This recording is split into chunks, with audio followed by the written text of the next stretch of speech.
Welcome to Common Wavelength, your place for spiritual awakening, transformation, and healing using harmonious frequencies. Today, we're going to talk about the origin and science behind the Solfeggio frequencies.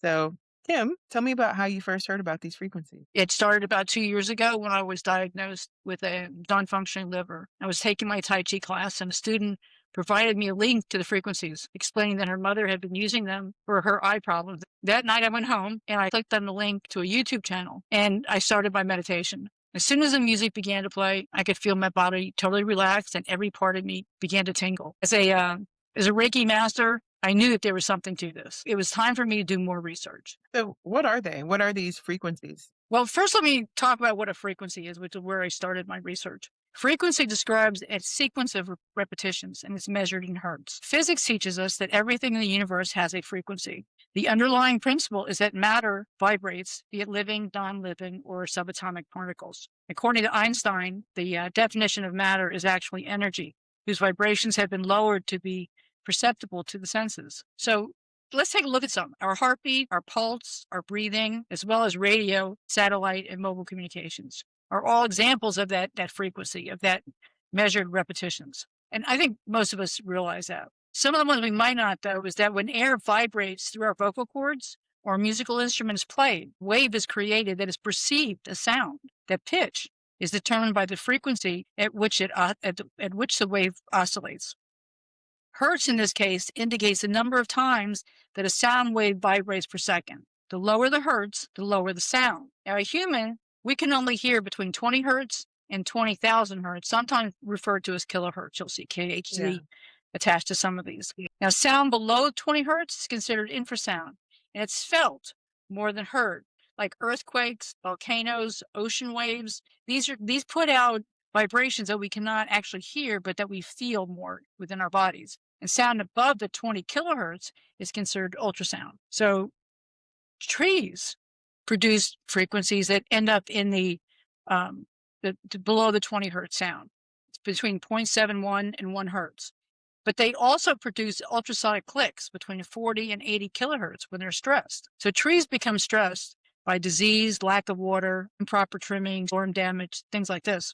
But it's not only the trees that feel the stress. The animals and surrounding plants, they recognize that stress and they pick up on the stress. Farmers are now beginning to go ahead and use this information to better support their planting by going ahead and measuring that stress and making adjustments. What I found really interesting is that just like trees, research shows that our mind, body, and our spirit are influenced by the interaction with frequencies. That interaction depends upon the frequency of the vibration. So harmonious frequencies like Solfeggio, it activates our self-healing powers, and brings our bodies, psyche, and emotions back into balance. On the other hand, the dissonant frequencies create a sense of tension and instability, causing psychological effects like annoyance, fear, or unrest. Have you ever, interacted with someone that just rubs you the wrong way, Definitely. or you feel uncomfortable, Yeah. or you feel uncomfortable when you walk into the room? These are the kinds of things that I've happen. had those moments when I come into a room or I meet someone for the first time and, you look in their eyes and something just isn't, meshing well. The vibes just aren't vibing. You know what I mean? That's because of dissonant frequencies. What actually happens is that those frequencies activate a part of our brain that's unpleasant and has irregular waveforms. And those are harder for our brain to process, like horror films. You can get Yeah. that feeling of, oh my God. So those are all dissonant frequencies. When we look at what a frequency is and how it sort of relates to the solfeggio, sound is a frequency, and sound can be a gateway to altered states of consciousness. It's a tool that can be used for spiritual development and for healing. And solfeggio frequencies are not only harmonious sounds, but are encoded in a mathematical system that bridges both science and spirituality. Now, considering the fact that I have both a technical and an academic background, I really always take these tools and like to find out, well, what's the science behind this spiritual tool that we're using? And so that's why I even started to look deeper into it, because I wanted to see what the origin of this So was. where did these come from? Like, who discovered them? Well, very good question. The frequencies were developed around the 11th century by a monk called Guido d'Arezzo, and he created 6 tones that were linked to Gregorian chants that he believed to have healing properties. The effects of the chants have been supported by sacred texts than the Bible. Over time, people went back to Gregorian chants for healing. Over time, the Gregorian chants, though, became less popular and the frequencies were almost lost. Here's where there's a lot of different theories. The three most popular theories of why it became lost is that near the end of the 16th century came a 12-tone scale was created in Renaissance Italy, and it rapidly gained popularity. So the 6-tone scale became less popular. Another theory is that the Catholic Church banned Gregorian chants in the public church services because they saw that the power over the people dwindling due to the fact that people were going to the chants for healing.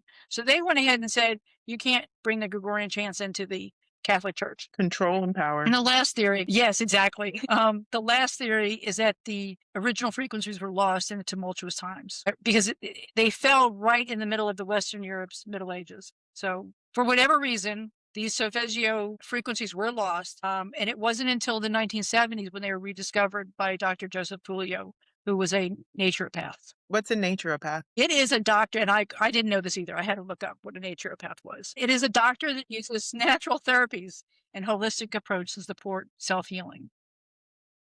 So, what did you mean when you said rediscovery? Like, what do you mean by that? Well, Dr. Puleo discovered that the 6 frequencies appeared in the Old Testament, Book of Numbers. With the help of Pythagorean reduction method, he discovered that the frequencies can be added down to 3 numbers, 3, 6, or 9. So let's take a look at like what frequencies is 396. The 3 plus the 9 plus the 6 adds up to 18. According to Pythagorean theory, you need to go ahead and come down with just one number. So if you add the 1 and the 8 At together, 9. you come up with a 9. Yeah, exactly. So 3, 6, and 9. And 3, 6, and 9, according to John Keeley and Nikola Tesla, among other notable inventors and engineers, have noticed that those 3 numbers are extremely important when manipulating energy on a molecular level. And those 3 numbers are considered divine. And again, they showed up in the Old Testament's Book of Numbers. So scientists started connecting the dots between the frequencies, the type of music people were listening to, and the effects on the body for quite some time. But after this rediscovery of the Solfeggio, it spurred it on even further. So one of the ones that I wanted to go ahead and bring about today was conducted in 1980, Dr. Glenn Reen, who, by the way, if you look up Dr. Glenn Reen on YouTube, he has additional research that he has been doing, not only with Solfeggio, but with other things related to music and to Still sounds. to this day, he's doing He research? tested, That's yes, awesome. yep. And yeah, if you look out on there, you'll get to know Dr. Glenn Ryan. And he does his own podcast sometimes, and he's on other people's podcasts. So it's very interesting to go ahead and extend that if you want to. Yeah, definitely. We'll make links to his stuff on the episode page as well. Excellent. That would be good to do. So he tested the impact that the Gregorian chants, Sanskrit chants, and classical and rock music had on our DNA by measuring the rate of UV light absorption, which is an essential function of healthy DNA. And that's why he went after the rate of UV light. Not surprisingly, both chants had the most even healing effects by increasing the UV absorption by 5 to 9%, with classical music increasing it just by small amounts. And no surprise, rock music decreased the absorption, which is in essence harming our DNA.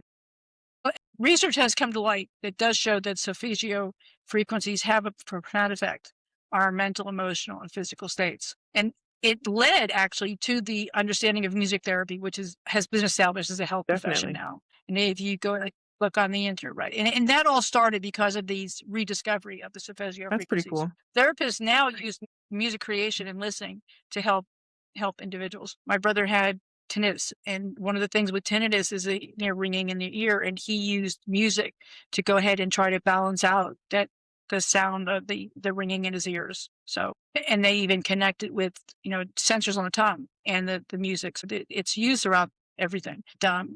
What people in their own homes can go ahead and take advantage of balancing out with these Solfeggio frequencies, which is what I like so much about it. It's like with the chakra stones. We can go ahead and do things at the end of the night that don't take very much time, but that give us a very big reward.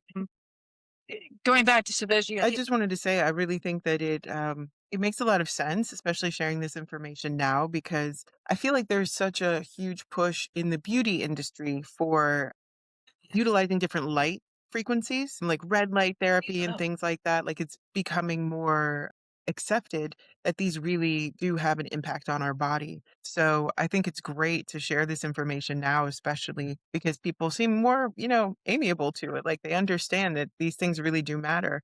All the vibrations, all the frequencies that we have really do impact us. But I'm curious to know what makes the solfeggio frequencies so special. If you look at the Schumann resonance, which is what we're going to look at next, 1952, there was a German physicist, Winfried Otto Schumann, who mathematically documented the electromagnetic resonance that existed between the Earth's surface and the ionosphere, which is the electrically charged part of the Earth's atmosphere. And Schumann discovered that these electromagnetic waves originated from the discharge of lightning, is how he measured it, resonated at a very low frequency, ranging from 7.86 hertz to 8 hertz. And this became known and is still known today as the Earth's heartbeat. It's a popular concept in wellness circles. The belief is that aligning with this frequency can improve sleep, reduce stress, and overall boost well-being. So you want something to align with this frequency. Herbert Kind took the research a little step further and studied the connection between the Schumann resonances and matched them to various levels of our human brain activity by comparing EEG recordings with the Earth's electromagnetic fields. And he found that the resonances match 5 different states: delta, theta, alpha, beta, and gamma, which we all know are the brain waves that occur naturally during activities from sleeping to creating and to Of learning. course. So again, we had that same kind of philosophy that the frequencies of the heartbeat of the Earth has gone ahead. We want to stay within that balanced structure. So the solfeggio frequencies, going back to them, resonate in harmony with the Schumann resonance of 8 hertz. Musically, frequencies are derived by beginning at 8 hertz, and what happens is you can go octave by octave until the C note is vibrating at 256 hertz, and the A note is vibrating at 432 hertz. So when music is tuned to harmonize with this frequency, it's known as scientific tuning. And what happens is it balances out the 2 cerebral hemispheres and brings our mind, body, and soul into harmony. So 432 is the natural fundamental tone with which many instruments were tuned back in the past. But in the middle to the end of the 19th century, this changed to 435, which cross sums to 3. So it's that very spiritual number. However, in 1939, 440 hertz became the new tuning.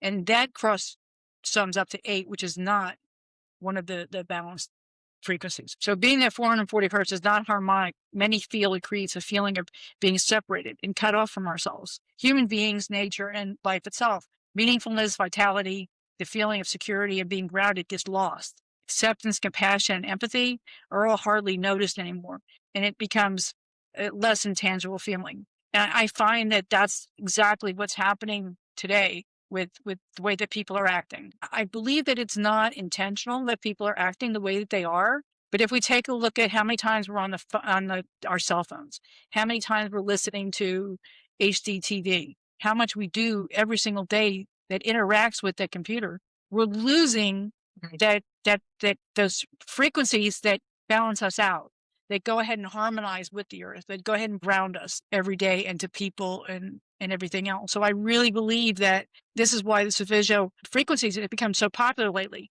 is because the people want to have that feeling Yeah. again. They want to have that feeling of caring for your neighbor, being of not being, mad at everybody, of not going ahead and fighting, of not hearing everything about how people are bad. We want to go back to having that, it takes a village to go ahead and live. And I believe people want that, but we don't know how to get back to Yeah. that.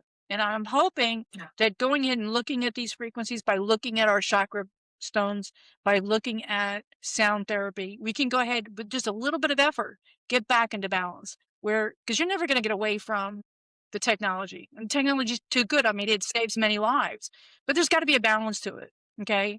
You got to get out in nature sometimes and take a Yeah. walk and appreciate nature, not just walk. Getting out and taking a hike, and if you're just passing by and using it like a pavement, that's not really what is going to go ahead and give you that balance feeling. But if you stop and listen to the sounds around you, you know, get that frequency from that tree, hopefully a healthy tree. But you know, get that frequency from a tree. That's what we want to go ahead and get back to. So that's why solfeggio is so important. Why I find it so helpful in my own healing and my own meditations at the end of the night when I go to sleep. And as a side note, John Lennon recorded many of his songs with the 432 hertz frequencies. Really? Yep. What Do you know any songs that were recorded at that? Let me see, I'm curious. If you look on Spotify, there are a whole list of them that are attached to 432 hertz. So curious. I see Bohemian Rhapsody, of course. Oh, wow. Okay. So pretty much every amazing song that's ever been written is 432. Really? That's cool. Let me see. Let me find some more. Yes, Enigma, Deja Vu, In the Air Tonight. Well, if we put those on our playlist, see, if we put on our playlist, we'll be going ahead and becoming more balanced without even any kind of effort. And that's the beauty of these things, you know. I mean, if you work with chakra stones, you still have to go ahead and balance yourself. There's a give and take, right? You don't need to concentrate on it. With Solfeggio, depending upon how you use it, you can just let it play in the background, and you're still going to be getting the benefits of it.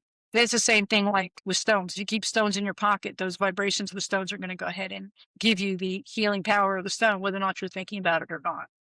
I So think about this sometimes, and these topics can be so polarizing, for some people because they have a hard time really understanding that these are real things. It's not like just magic. We're not saying it's magic. We're saying this is science.